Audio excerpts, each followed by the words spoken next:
So this morning, we're going to talk about high-order finite difference method. What you're seeing here is a model. I mean, it's a small part of a much bigger model. This is a simulation where we were modeling an instability in a protoplanetary disk. That's the vertical shear instability. The model itself is much bigger than that. You're seeing a small patch about 1 scale height on each side. And the plot that is being shown here is the vorticity. As you see, lots of interesting structure here being captured. That's done with the pencil code that, as Phil said, is a high order finite difference code. That's what we're going to go through today. Well, before, I'd like to make this little comparison here. What the different methods, how they think about them. Yeah. So the Riemann-Solvers finite volume methods are the main drivers of the field, right? I mean, like on flows that are wave dominated and supersonic, definitely they are some of the best methods to use.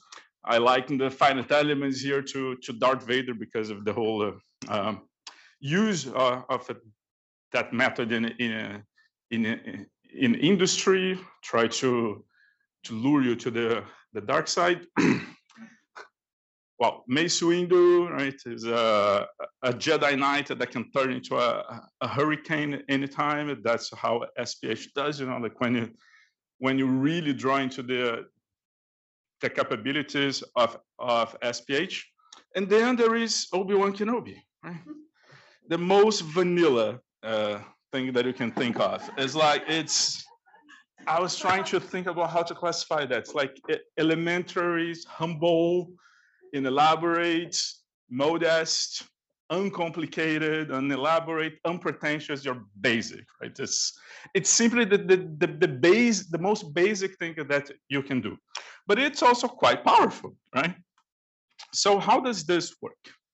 How does this method work? Essentially, what you have here are your equation of motion, right? And the first thing that you're going to do here is to discretize it, right? So the equations that we work with, they are in partial differential form, right? You must transform them into algebraic form, right?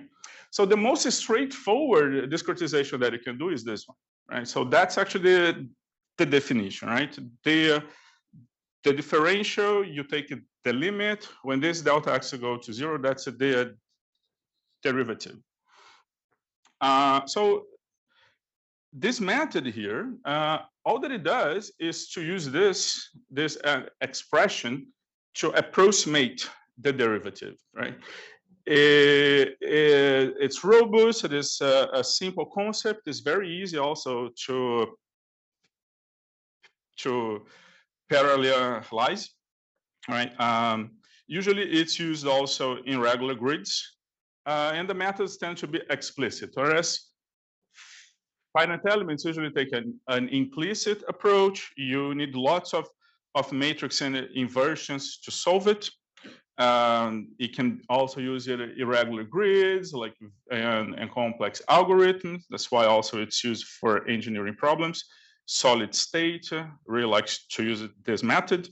Finite volumes are quite great for wave-dominated grids. It's also robust.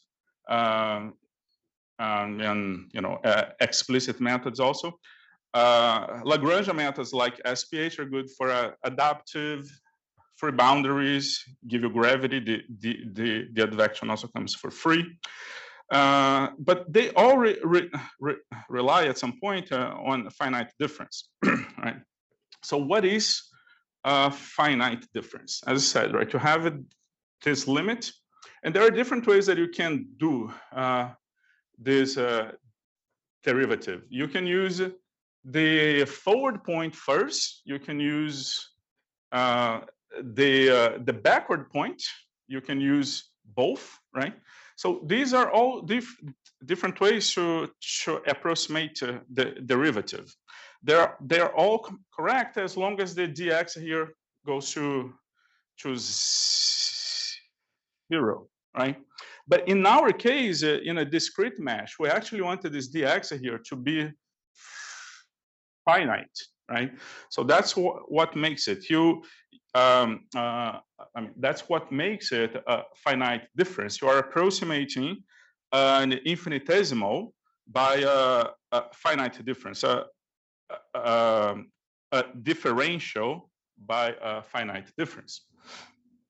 So what are the equivalent approximations here? So already in this case, we can define it in the forward difference, the backward difference, and this central difference would be this one. Now, what is the big question here? The big question is, of course, how good these approximations are, right? Conceptually, as long as a dx is small enough, these methods can give you the right answer. But of course, you want to compare in actual applications how well they are doing. So that leads then to the concept of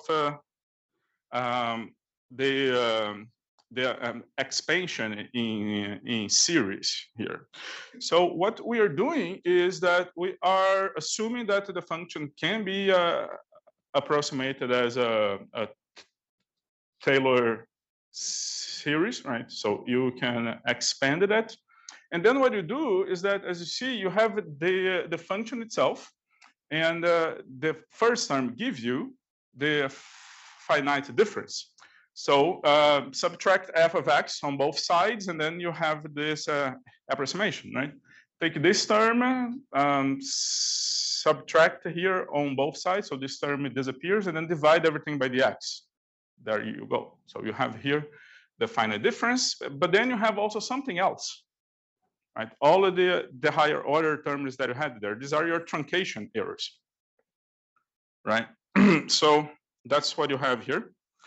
Now, this truncation, in this case, is going to be of order dx, right? You divide everything by dx, you cancel this term here, and then that's going to give you there the derivative, and then terms, the highest order in this case is going to be order dx. So the error here in this derivative is going to be of order dx. Is that good enough? For most applications, that's not going to be the case, as we are going to see. So how are other ways to take the derivative here? As you see, this one is the forward, right? That uses x plus dx. That's what I'm showing here. So the f plus dx, the error, the truncation error is of order dx only. But when you do that for the center difference, something else happens. The truncation, for this case, for the second order, so if you sum them, take one and the other, you find that if you play the same game, you're going to have a truncation error that is of order dx squared. So you increase the order, right, of the error. That means that for small enough x, your error is going to be smaller. Right? Depends now on the x squared, not on the x, right? So that's one important point here. It does matter the formulation that you use to take the derivatives, right? In this case here, as you could see, the centered scheme is more accurate than the forward scheme. And that immediately then leads us to think about ways to make this truncation error here even smaller, right? Using higher orders of the x. If we can make that truncation error go away, that would be great. In practice, we can't, but we can make that term very small. So we can think about other ways to take the derivative. So as we saw here, for the centered scheme, you have something that has a truncation error of second order. Turns out that there are other ways to take the derivative, that the truncation error becomes even smaller. In this case here, for the fourth order accuracy, that's how the numerical derivative would look like. You would use 2 points to each side. So this is your centered point. You use this point and this point, and also these points. And then you take the derivative in a way that the truncation error depends on dx to the fourth power, or you can do better than that even, and then use the 3 points to each side, and take then the first derivative with the truncation error proportional to dx to the 6th power. That's what the code does, but that's not the where you can stop. There is nothing magical about 6th order. That's just a good convenient place to stop adding more points, because as you see, the more points you add, more points you need to add to the is stencil. You can take 10th order derivatives here too, but then you would need more points to each side. Yes? I have a confusion that I think might just be like semantics actually. You say that an error is of order dx to 6 or whatever. That means it depends really sensitively on dx, right? Yes, correctly. So I would think that's like, it's gonna explode potentially. If delta x is less than 1, we're happy. But if it's bigger than 1, we're in trouble. So when we say that delta x to the 6 is like good, or higher order is our errors of order. Right. What I'm trying to say is it good because we need that we have the first 5 times? And that's why it's good. No. Right. Yeah. Right. What I was going to go actually is to show then that as delta x increases, you will eventually hit a truncation error, because this delta x is less than 1. You will hit machine precision quite fast. Right. Sorry? Well, usually you have that the resolution, right, of the scheme. Say that you have a length that is going from 0 to 1 or so, and then you use 1,000 points.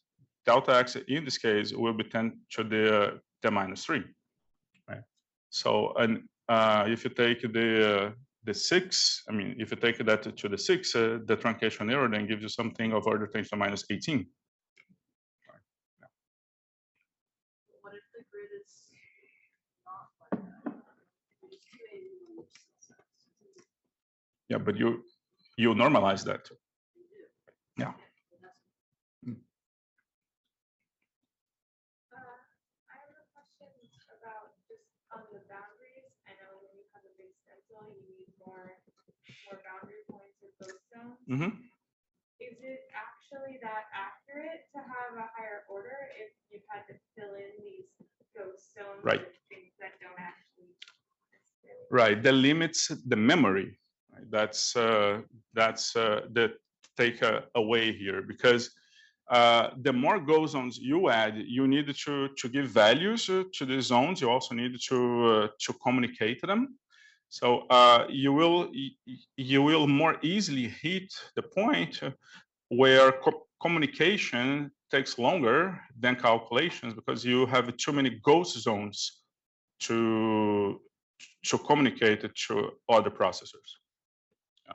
I guess I also mean just like if you have a bunch of ghost zones that you filled in with values instead of like, you know, having them from your initial data or calculating them, then we're having a bunch of, you know, if you just like copied the same value over and over into the ghost zone, would that actually still be that accurate? Or is it possible that all these ghost zones not necessarily,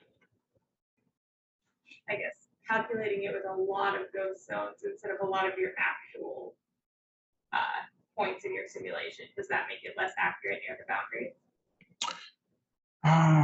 The boundaries can be tricky, for sure. It's more tricky to add the values to go zones when you have more points. Sure, there are different ways that you do that. So if you want to do just copying, it's easy, right? But more complicated boundaries, you need to take more care. I mean, eventually, the main problem becomes communication as you have more processors, right? But if you want to do the usual boundaries like zero gradient, constant gradient, you just need to obey how the derivatives are calculated and fill in the go zones in this way. Mm. Probably true that if you have a complicated boundary condition, like an outflow boundary condition, it might not be easy or possible to specify that boundary condition to sixth order accuracy, right? But periodic boundary condition would be trivial. That's it, trivial, exactly. Somewhere in that. Yeah. Okay. Yeah. Indeed, yeah, it is a point that not all boundaries are trivial to implement when you have more go zones. Okay, so you may wonder where these coefficients come from, where these numbers come from. This is the recurrency relationship for them. So as here are the positions in this tensor, as you see. So going from -3 to 3. The size of the stencil here, in this case, that would be 7 points. The order of the derivative is d, that's the one that you want to calculate. So then for the first order, that would be 1. For the sixth order, then that would be 6. And these are actually tabulated. You know, you can go to Wikipedia even and then see here what where, like how you get these coefficients. Say that you want the second derivative to sixth order precision. So these are the coefficients that you need here. For instance, say that you want to calculate, let's do here this quick math. Say that you want to calculate the second order, the first derivative, right, the f of the x to second order. So first derivative to second order accuracy, that's the first point here. So you would need to find -half and half here, right? So let's do this quick math and see if we find that. So how do you do that? So what is it that you do? You approximate then h, right, to delta x. So with 3 points in the stencil, this is what you would have. So that's the middle point, the 2 points here, and they would have coefficients ABC. The problem here is to find what these coefficients ABC are. From that table, you expect them to be A minus half, B 0, and C half, right? So what do? You do the Taylor expansion in here. So you want it to expand only to second order. So you only keep the terms up to order 2, right? Expanded it to order 2. So x minus x, for x minus h, this is what the expansion gives you. For plus h, that's what the expansion gives you. For the function itself, that's trivial, right? So you already see yb is equal to, actually, you're going to see here y is equal to 0. So what you do now, you sum them all, right? You know that the derivative will be given by the sum of these terms. You sum all of these terms and group together the like terms. So the 0th order derivative, the first order, the second order, right? They all must be giving you the same. The coefficients there must be such that when you equal it to the first derivative, for the 0th order derivative, meaning the function itself, that means that the coefficients must be equal to 0. Only this one is non-zero. This one must also be 0. So that's the system that you have. It's a matrix system, and then you can solve it, and then you find the coefficients, right? So that's how you find what these coefficients are. Qualitatively, why does it give you more accuracy? I mean, you can see that intuitively. Imagine that you have a function here, and you calculate the first derivative only to second order accuracy using these two terms, these 2 points. That means that you are only using this point here, the the -1 point and the 1 point. Your approximation here is then a straight line, right? Which approximates the derivative at this point, which is 0. But in this case, it might work, but for other cases, it may not be a good approximation. But if you sample the function with more points, then you have more accuracy. Right? So that's what the 6th order derivative here is doing. It's sampling the function with more points. Therefore, you have more accuracy when you take the numerical derivative. And well, and then here, then to answer your question, the accuracy of the different derivatives, I mean, to different orders. The y points here are for second order accurate derivatives. The blue points here to 4th order, and the yellow points here, they are to 6th order accuracy. So what is it that you see? You see that you have a smaller truncation error for the same resolution. So this is the number of grid points, the resolution of the grid, and the mean error that you get. What you see is that for less than 1,000 points for the 6th order accurate derivatives, you already reach machine precision, right? You find that the error goes down to 10 to the minus 16 quite fast. If you're using only second order accurate, even with more than 30,000 points, you don't reach that. For 4th order accurate, you're starting to hit that about 4,000 points, right? But for 6th order accurate, you hit machine precision even with a moderate resolution. And that is the whole deal here. Like that's the main point of the scheme, right? With higher order accuracies, hitting machine precision is possible even with moderate resolution. Higher order derivatives give you a smaller truncation error at the trade-off that they need more go zones, so the stencil will be bigger. But that's the big thing here. You reach machine precision much quicker. So they end up being an alternative to spectral methods. Yes? Just a quick question. So if you're already bottomed out at machine precision, there wouldn't be any difference between using a higher order method or like a 4th order method there, right? So if you have like 10 to the 4 grid cells, you would want to choose the 4th order method because it would be less expensive. Is that correct? But there are more stuff than just this, right? Yeah. You have also phase error, right? This is only the error in the spatial derivative, right? Yeah. Yes. You had a question? Yeah, I just wanted to clarify one thing. When you say higher orders lead to more ghost zones, am I right in thinking that the number of ghost zones needed would be directly proportional to the order? Not always. Not always. You can see here.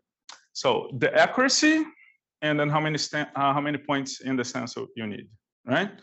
You see here that for 6th order, if you want to take the 6th derivative to 6th order, you actually need more points than if you were to calculate the 6th order, but the 4th derivative, right? So yeah, you would need to look at it to see what the size of the stencil that you need is. Yeah. In practice, for the code, because we limit how many go cells you can have, we put 3 go cells on each side. So we take the 6th order, first derivative, the 6th, but then when you go for the 6th derivative, we take that to 4th order accuracy, not to 6th order accuracy. Right? But good point.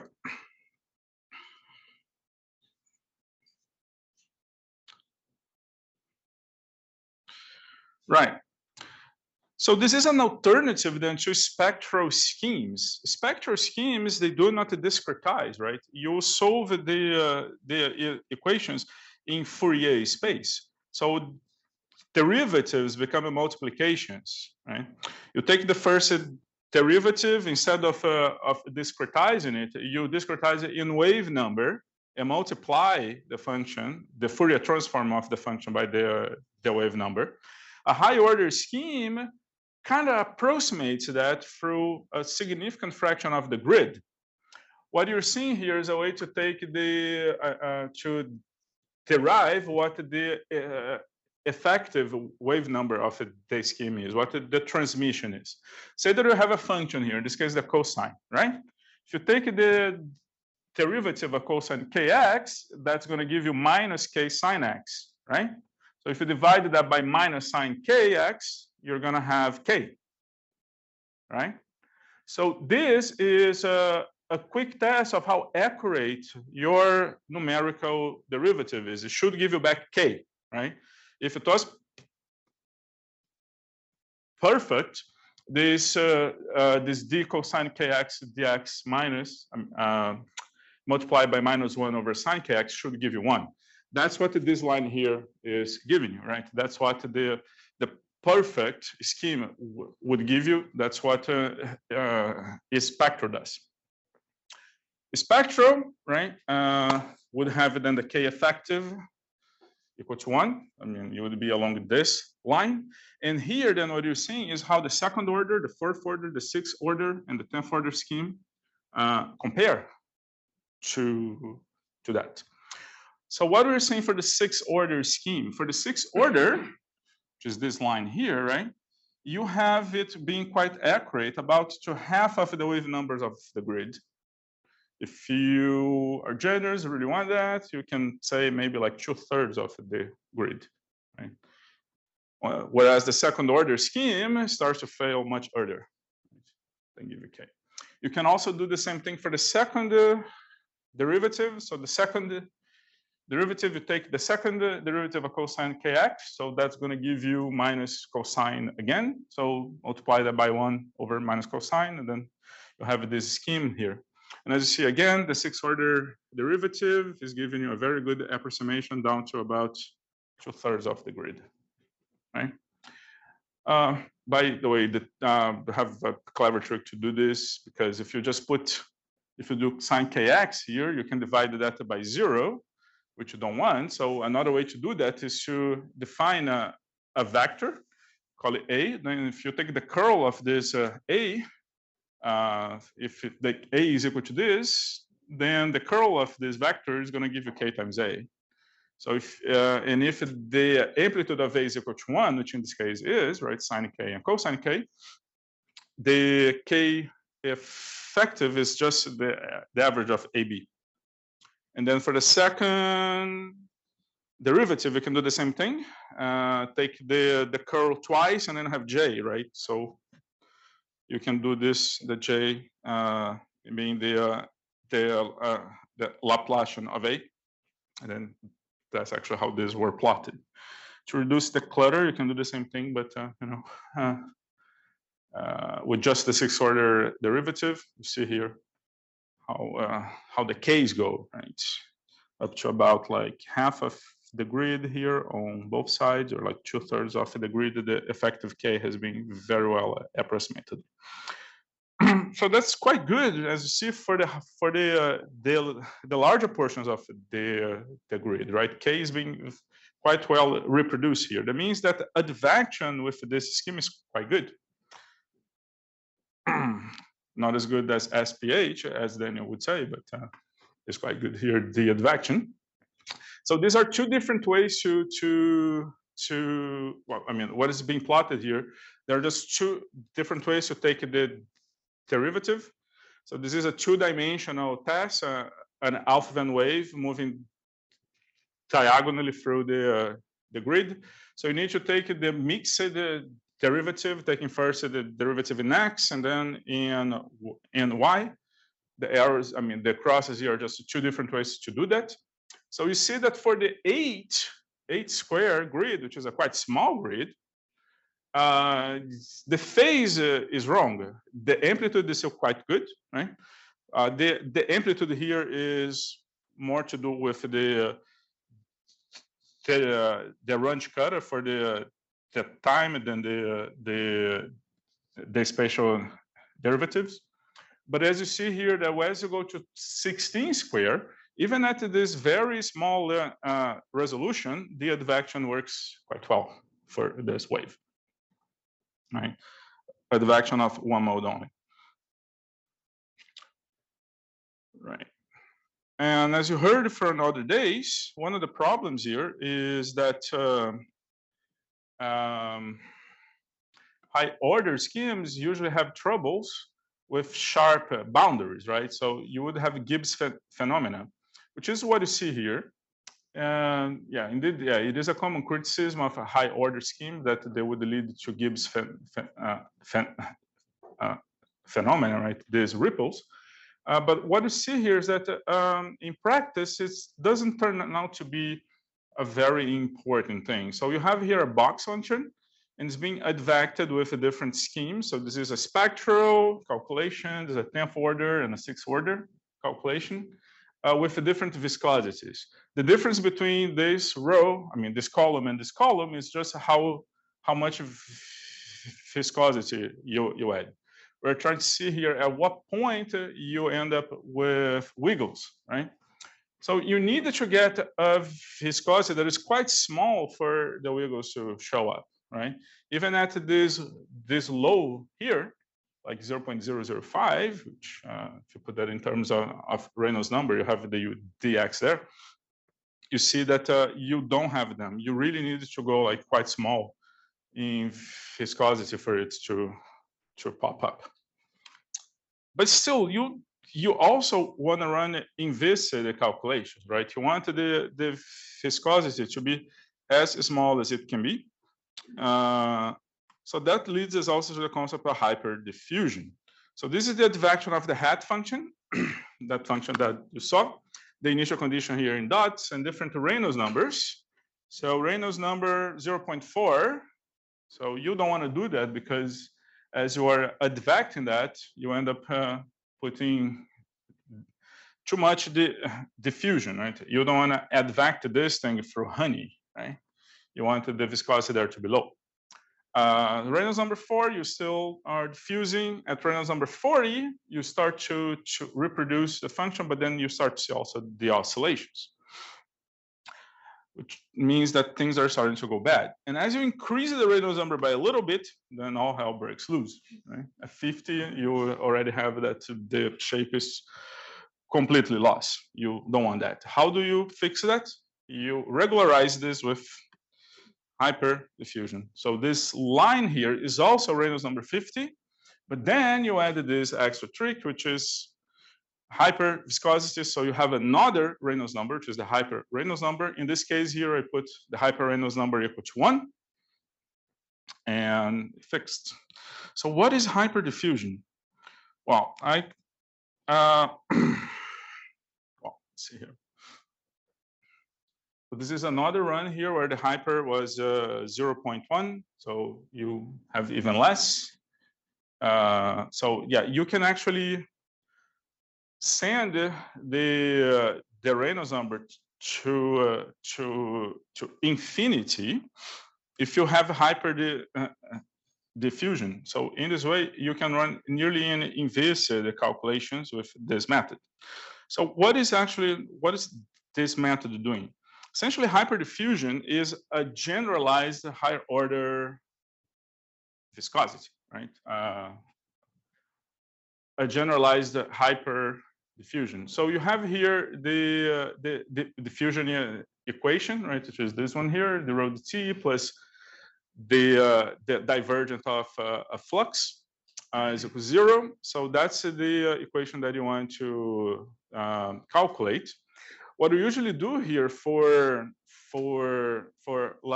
Laplacian diffusion is to make this J here be the viscous flux.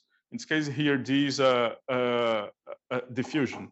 If you plug this J here back there, you get the usual diffusion equation, all right? So what we do is that instead of using this flux, we use this flux here. It's a higher order version of the Laplacian. And with this flux, if you plug in there, then you have this version of the diffusion equation. So it's not the second order derivative is the 6th order, right? So a generalized Laplacian. As you see, it depends on this n here, an integer. If you put n equal 1, you recover the 2nd order diffusion. The diffuse n equal 3, then you get to this one. And you can use whatever n here you want. What's the advantage of this? If you take the Fourier transform, you see that this term here is proportional to the square of the wave number. Whereas if you take the Fourier transform here, you see that this term is proportional now to the 6th. I mean, for n equal 3, it goes with k to 6, right? To the 6th power of the wave number. Why does that matter? When you take the Fourier transform here, so you have this field, right? So if this is this term, the right-hand side of the equation in real space. So for the 2nd order, that's the wiggly one, right? The orange line, n equal 1. For n equal 3, you see this one, right? So you have a much less noise. Of course, if you want to see the noise, you take the Fourier transform, and this is what you get. You see here. So this is for the 2nd order, and this is for the 6th order. The power on the blue curve is all concentrated where you want it to be, at the grid scale, right? Laplacian is doing a good job here, but it's giving you a very hard time here, right? So it is affecting both the small scales of the grid, but also the bigger scales of the grid. You don't want that. For hyper diffusion, because it goes with the 6th power of the wave number, you keep diffusion where you want it to be, only near the grid scale and not at the large scales of the flow, right? So it is a numerical trick. I call it a Maxwell demon, right? All models, all simulations need Maxwell demons, right? There is no model that does not have Maxwell demons in it. So this is one of the Maxwell demons that we use. Right.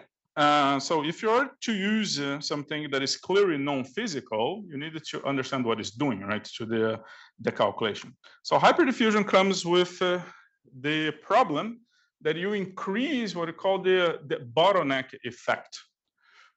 So this is a calculation here without hyperdiffusion, just Laplacian, that's the black solid line, in 4,096 cube points, so very big. As you see, there is also a bottleneck effect here. This is wave number and then power. So the bottleneck is a concentration of power right after the viscous scale of the flow, right? So energy accumulates there as it is cascading. Hyperviscosity exacerbates this effect. Now, it can be dangerous because this energy here that is being concentrated, you want it to cascade down, but in some instances, it might reverse cascade, and you don't want that to happen, right? So monitor your calculation to see if this will affect your model or not. Now, the last thing that the model needs is to do something about these oscillations, right? The Gibbs phenomena. You don't want that to happen either because it may also end up being bad news for the simulation. So you see, you had the black line here, so that's Reynolds number 50, right? That's the 2nd order Laplacian, but you can remove that and only use the hyper. That's the other curves that we see. So let's focus here on the green line, right? That has these wiggles. Well, there is another thing that you can do, which is the shock viscosity. And then you have this line here, the red line. So the two here, the orange and the red, the only difference is that in the red, I activated shock viscosity. So then you get rid of the wiggles. What is shock viscosity doing? So you have the discontinuity, right? So you have this tensile here, so 3 points on one side, 3 points to the other side, and a discontinuity. What does a higher order finite difference method does with this? Again, OB1, what is the simplest thing that you can think about doing? Smooth it to the size that this tensor can take a derivative across, right? Quite simple. So that's what the code does. And you can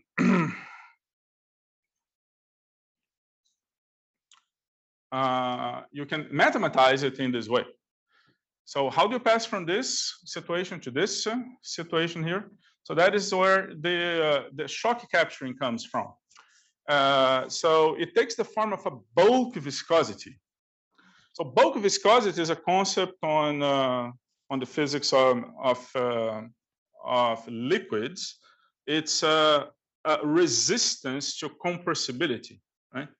So liquids are incompressible. As you try to compress them, you see that it's difficult. That's mathematized in the concept of bulk viscosity, resistance to compression. So it takes this mathematical form here, proportional to the negative of the divergence, that means to the compression, right? So it's going to be activated only in regions of strong convergence. And then because it is a viscosity, you can add that to the viscous tensor, and then you can add it to your equations of motion, just like you would use normal viscosity. So it obeys the conservation equations. So that's the shock viscous force and the shock viscous heating, right? Everything is in there. Force, viscous heating. All that is doing here is smoothing the discontinuity to a length that you can take a numerical derivative through. Of course, then the proof of the pudding is analytical solutions, the sod shock. So you can do the sod shock here. This is a plot from 20 years ago, as you can see. Low res. We do that once and then never look back at it until we have it to teach. So velocity, pressure, density, entropy, everything here is being done fine. Now the second point about high order derivatives is, so I said, right, the first thing is that you get spectral schemes. They behave as an alternative to spectral schemes because you can get the accuracy quite to quite good levels, even at moderate resolutions. Also, because you are hitting machine precision, you don't need to rely on conservative schemes, right?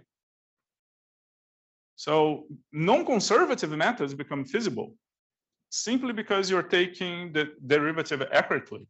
So you don't need to worry about shuffling flux from one cell to another.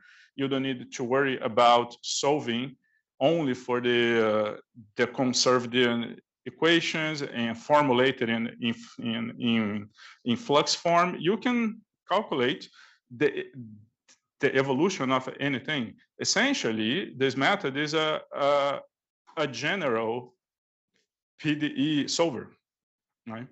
It can work for any quantity. So we exploited that in the code. So instead of solving for density, we solve for the log of the density. And why is that a good thing? Because the log of the density never goes negative, right? I mean, the log goes negative, but the density itself never does, right? So you don't need to do anything special to avoid the density going negative, right? So for log density preserves the fact that rho is always positive. Another thing that we do is that we solve for entropy, not for energy, right? And that can be very good when you are doing convection problems, right? Shocks. Essentially, when you solve for entropy, you are doing away with the PDV term, right? So if you do adiabatic runs, that becomes simply the SDT equals 0. Everything else cancels out, right? So that's quite simple to solve. Now, the other thing is also the vector potential. So the induction equation, instead of solving for B, we simply solve for A, right? The vector potential, and then automatically that gives you dvb equals 0.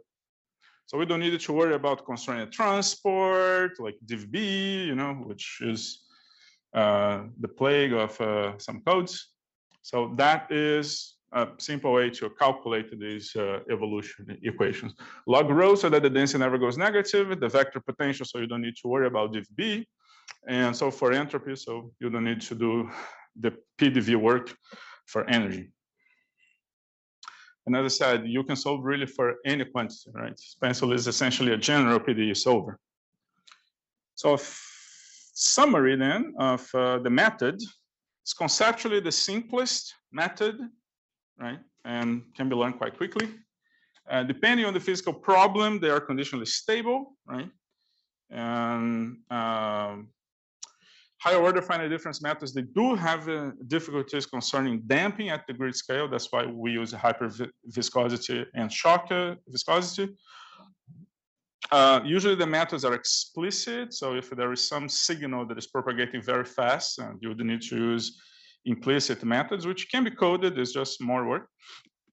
But yeah, that can be done. But explicitly, I mean, the explicit terms are simple to implement, and they are very efficient on parallelization. Yeah, they work best on regular rectangular grids, but also there are other stuff that can be done with the grids as long as they're not too irregular. And how much time I have left? Like 10, 15 minutes? Right, so a brief introduction then to the code itself, the pencil code.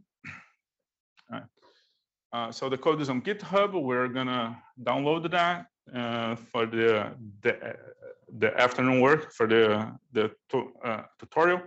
It's a model here of the MRI, the magnetorotational instability in accretion disks. So calculated with this method.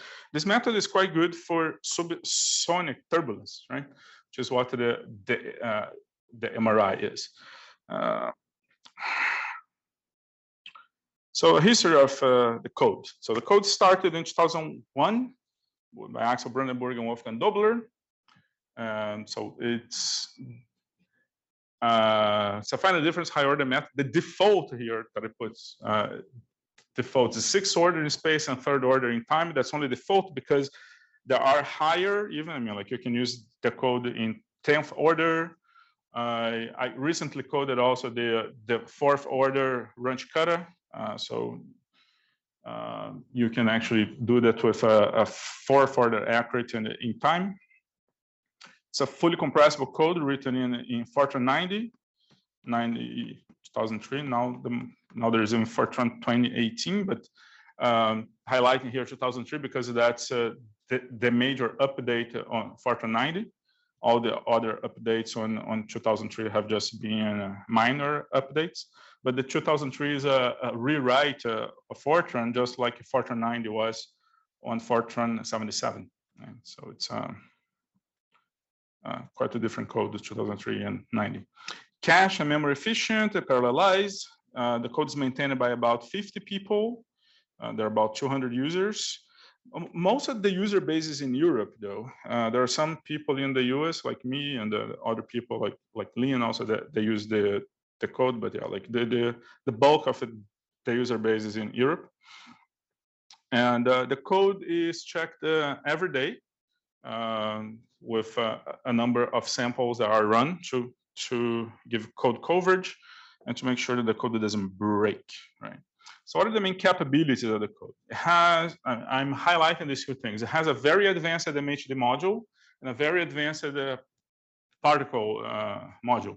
So very good for MHD problems in accretion disks with planets, right? So other stuff that the code has self-gravity. I'm highlighting here FFT because FFT is becoming obsolete as it doesn't scale too well as you go to high processor count, so we need to do something about this, maybe multi-grid. There is a radiation module, a simple radiation module, nothing like ion phase module, but it goes well with some of the applications that we do. It uses the method of longer characteristics. You can use Cartesian, cylindrical, and spherical geometries. They are coded there. There's also like yin-yang grid, so you can model the pole if you want to model the sun. Like lots of people that use the code are interested in modeling the sun. Has an in-body module. You can do planar disk interaction. Actually, let me highlight here. Planar disk interaction, that's it's a paper in prep here called comparison. So the analytical solution is seen here. Pencil is the brown line. So doing quite well there. Is good to be the best. Chemistry, combustion, and embarrassingly parallel.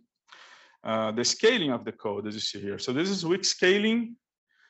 So this is the strong scaling and the weak. No, yeah, this is all the weak scaling. Sorry, this is the weak scaling. I did that back in 2011 on Kraken, as you see, like the test here on 100,000 processors, and you can just go and like weak scaling just keep giving you good scaling. It approaches linear to 64 cube per processor. The red dots a little less on those. I mean on the lower ones, but this was for 2011, right? Kraken was replaced by Stampede. This is on another machine, a trial, if I don't know where that is, but somewhere in Europe, I suppose. And 2014, yeah, that was this scaling here was done in 2014, as you see. So the weak scaling here, yeah, was not too linear for those, but then as you go to 2,000 cube points, it goes quite well. And this is the strong scaling. No, sorry, this is the strong scaling. This is the weak scaling. Yeah. The philosophy of the code. The code is, let's say, it's hands-off. As I said, there are auto tests that are done every day. These are the only assurance that we have that the code doesn't break, because that's the only gatekeeping that is done. The gatekeeping is completely automated. There is no person looking at pull requests, and like we're looking at what gets added to the code. Essentially, anything that doesn't break these auto tests can go in the code, right? So as you can imagine, that can be dangerous because not everything is covered, right? The code coverage is not perfect, but apart from a few hiccups along the road, this method has been going quite well for 20 years. It's research driven. That means that there is no stable version. It's always beta. You can go to the GitHub, download the code as it is now. If someone added something that broke the code for the auto test, that bug will be there when you pull. But as I said, that hasn't happened in 20 years. So hopefully we keep being that way. Minimum interconnectivity, right? I like to call Pencil an engine and a toolbox, right? The engine is what solves the equations of motion, and the toolbox is like everything else. Like the code has now ballooned to like 1 million lines of code. The engine itself is actually quite small. Everything else is just toolbox, right? The tools. So yeah, the engine is quite clean and streamlined, but the toolbox, I was talking to Colin McNally about this, and he said, like looking at the code, it's like walking into someone's attic. There is something someone needed, used it, and then put away. It's there. So patchwork quilt. But we only want to have one version of the code, right? Like there are no multiple versions everywhere. So that reduces duplication, right? That's why there is minimal duplication in the code. It's quite a versatile code. It has been used for many applications: interstellar medium, planet formation, accretion disk, solar physics, even COVID evolution, pandemics. The code has been used for. All right. So we are going to go in more details, and that's in the afternoon. So right now I have 5 minutes. I would rather actually open for questions than to go in more details. That we can go back to these details in the afternoon session. So I will just leave it there and open for questions now.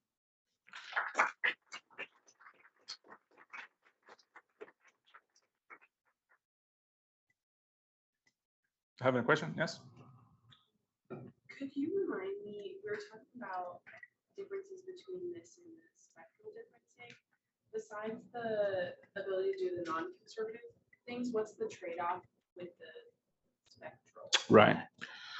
So spectral has a hard time with compressibility. Yeah. So it does better when there's when the flow itself is not compressible. It's not that it cannot handle compressibility, but it's and start to give problems when the functions are too discontinuous. Right? So that's this problem with spectral methods. Spectral does very well when you're not interested in compressibility and the functions are smooth. It also has a problem with the boundaries because you were relying on Chebyshev polynomials, Fourier transforms. So spectral methods, they do well when the boundaries are periodic, but when you don't have periodicity, it can be a problem. And so these are the issues. Every code is good on what it does best, right? But yeah, so always choose the best tool for what you want to calculate. Yeah, you? I'm just wondering, because we were talking about SPH yesterday, and for that versus like rigid mesh codes, the differences are like very stark. And I'm just wondering, what are the main trade-offs with finite volume methods versus this? Right. So I would use SPH if I am interested in gravity, if I'm interested in free boundaries. 3D comes for free, advection comes for free, right? For that problem, like massive disk is giving me SPH every time. But if I'm interested in planar disk interaction, things like that, then if you're interested in low resolution, like a gap carved by a disk, because SPH is adaptive, it's going to concentrate resolution where most of the mass is. If you're interested in the low resolution, then the resolution there in the gap will be low. So for that case, then I would use a grid-based code, right? And the finite difference is good whenever you are in a situation where you have subsonic motion, right? So I would not use a finite difference method, say for a supernova explosion, right? The shocks there in the case are too strong.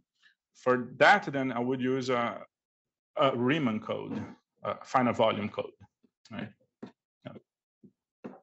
Yeah, in fact. Yeah, but this will work for non-uniform resolution, and all the Taylor series show. Yes. If actually the valid concept, what happens?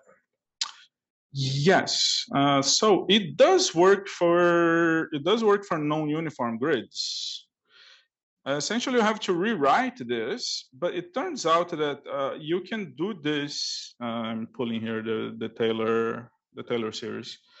The Taylor series here will still remain valid as you change the dx from one point to the next. You're just going to have a difference between the forward dx and the minor dx.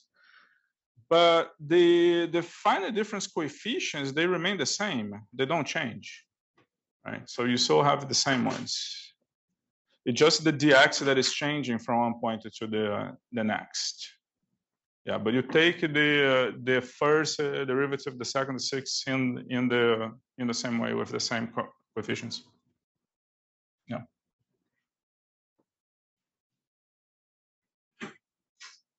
Yes. Yeah.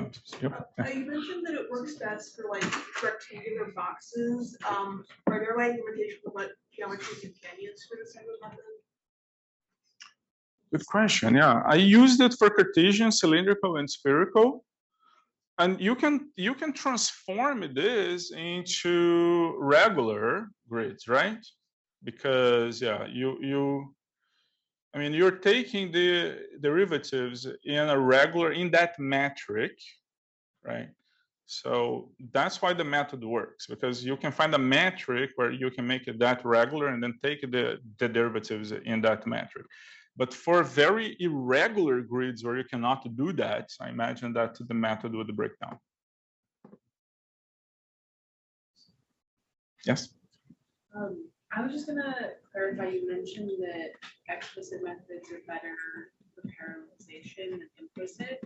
Is that because there's just more communication that has happened with the implicit method because of the time? So implicit methods, you need to do matrix inversions all the time, right? Yeah, so that ends up giving you a calculation overhead, also communication overhead, because all processors need to know from other processors too. So it gives you overhead both ways.